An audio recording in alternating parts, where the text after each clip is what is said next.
Tacos al pastor. The most Mexican taco in the world is built on a technique that has nothing to do with Mexico. It came from Lebanon, through a vertical spit, and landed on a tortilla almost by accident. The trompo spins all day in front of the grill, a tower of marinated pork stacked vertical, fat rendering down through every layer as it turns. The taquero shaves the outer crust straight onto a waiting tortilla, the knife moving fast enough that the meat falls in one motion. Then one hand reaches up and slices off a piece of pineapple from the very top, tossed onto the taco before it even leaves the counter. This is not garnish, it is part of the cut.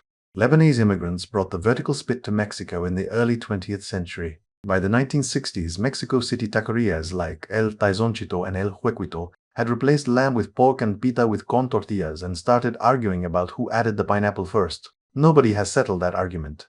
Small corn tortilla, deep orange-red pork piled on top, the edges charred dark where the trompo caught direct heat. A small cube of golden pineapple sits on the meat, chopped white onion and bright green cilantro scattered across. The first taste is heat from the tortilla and rendered fat from the pork. Seconds later, the achiote and chile marinade arrives, smoky and faintly sweet. Then the pineapple cuts through with sugar and acid right as the fat starts to feel heavy. Squeezed lime over the top, and the whole thing resets for the next bite. The name means shepherd style, after the lamb it no longer uses. The meat changed, the bread changed, even the country of origin changed, the name never did. Tlacoyos. This corn cake is older than Mexico itself. The filling goes inside before it ever touches heat, which is the opposite of almost every flatbread on earth. The masa is shaped by hand into a long oval, the filling pressed into the center and sealed inside before anything hits the comal. By the time it reaches the flat griddle, the bean or fava paste is already locked in, cooking from the inside while the outer layer dries and toughens against the heat. This is the reverse of a taco, where everything gets added at the end. The vendor flips it by hand, presses the edges flat, then tops it with strips of cactus, salsa, and crumbled cheese once it comes off the heat. Blue corn gives the masa its grayed purple color, a pigment that comes from the corn itself, not a dye. This shape and method predate the Spanish arrival by centuries. The recipe has barely moved since. An elongated oval, surface gray, blue, and slightly rough from hand shaping, pointed at both ends. Bright green strips of cactus rest on top, red or green salsa pooling at the edges, white cheese crumbled across. The outer layer is dry and slightly smoky from the caramel. A few bites in, the bean filling reveals itself, dense and earthy where the masa was light. The cactus adds a clean, faintly sour snap against all that starch. What lingers longest is not the salsa, it is the corn. Tlacoyos have been made the same way since before anyone called this country Mexico. Most of the nation has never tasted one. It never asked to be famous. Tortas Ahogadas. This sandwich is designed to fall apart. The bread is supposed to drown. By the last bite, there is no sandwich left, only soup with a memory of bread in it. The bolillo arrives already wet, the surface gone dark red where the chile sauce has soaked through. It does not get sauce poured on top, it gets submerged. The pork carnitas sit inside a roll built to survive flooding for a few minutes before it starts to lose its shape entirely. Eat the drier top first, then work down into the sections where the bread has gone soft. Then finish where the roll has dissolved into something closer to a spiced broth than a sandwich. Guadalajara street vendors built this dish around a structural risk. How long can bread survive being drowned in chile árbol salsa before it stops being bread? The answer turned into the city's signature meal. Deep red, glistening, the roll visibly cracking where liquid is broken through the crust, shredded pork pushing out from one side, pickled onion and radish slices scattered across the wet surface.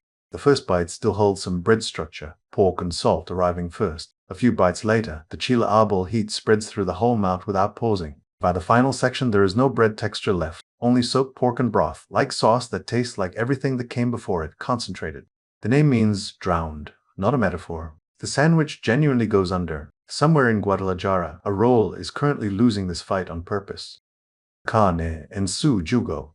One restaurant in Guadalajara holds the world record for fastest food service, 13.5 seconds from order to plate. It started as a bet between waiters. Carne Garibaldi opened in 1970 with 4 plastic tables on a street corner. The waiters began timing themselves against each other just to see who could move fastest between kitchen and table. The game turned serious enough that in 1996, the restaurant set the Guinness World Record at 13.5 seconds. The dish behind all that speed is simple by design. Thin sliced beef cooked fast in its own juices rather than simmered for hours, finished with crisp bacon and pinto beans. The whole bowl built to be assembled in seconds rather than extracted slowly. One main course on the menu, nothing to deliberate over. The lime gets squeezed in right before the first spoonful. and the bowl is usually empty before the second drink arrives.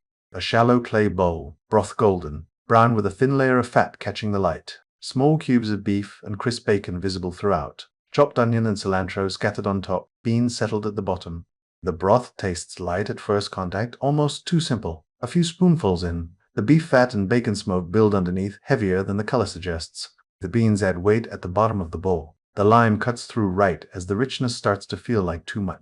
13.5 seconds, table to mouth. The record has stood since 1996. Nobody else has tried hard enough to beat it. Cabrito. This dish uses almost no seasoning at all. The entire flavor comes from how young the goat is, not from anything added to it.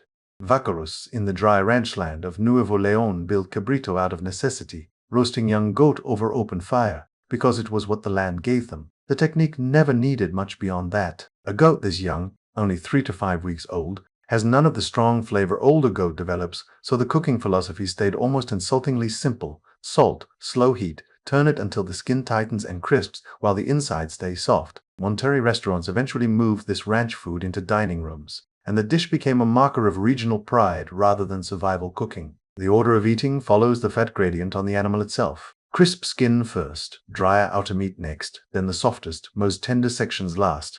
Whole or partial cuts of goat. Skin deep golden brown and glossy, the meat underneath visibly paler and softer. Served on a large shared platter, warm corn tortillas alongside.